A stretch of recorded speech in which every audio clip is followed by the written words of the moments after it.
નમસ્કાર, આપ જોઈ રહ્યા છો સ્પાર્ક ટુડે ન્યૂઝ। જંબુસર સ્થાનિક સ્વરાજ્યની ચૂંટણી માટે કોંગ્રેસ પાર્ટીના ઉમેદવારોએ ઉમેદવારી નોંધાવી છે। કોંગ્રેસ ભાજપ આમ આદમી પાર્ટી વચ્ચે આ વખતે ત્રિપાખ્યો જંગ દેખાશે।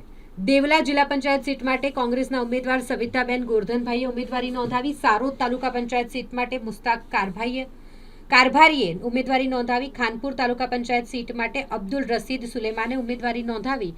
આ રીતે કોંગ્રેસના ઉમેદવારો આજે જિલ્લા પંચાયત સીટ માટે અને તાલુકા પંચાયત સીટ માટે ઉમેદવારી નોંધાવવા પહોંચ્યા હતા। મુસ્તાક મોહમ્મદ કારભારી સારોદ દરવાજના ઉમેદવાર, કોંગ્રેસના ઉમેદવાર।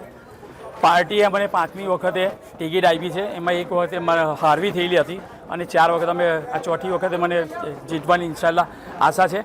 ગામ લોકોના તમામ મને સહકાર છે અને લોકોના વિકાસના કામો સારા કરેલા છે, એટલે લોકો અમારી સાથે છે અને સારી રીતે અમને મતદાન કરાવીને આ વખતે જંગી બહુમતી વિજય કરાવશે।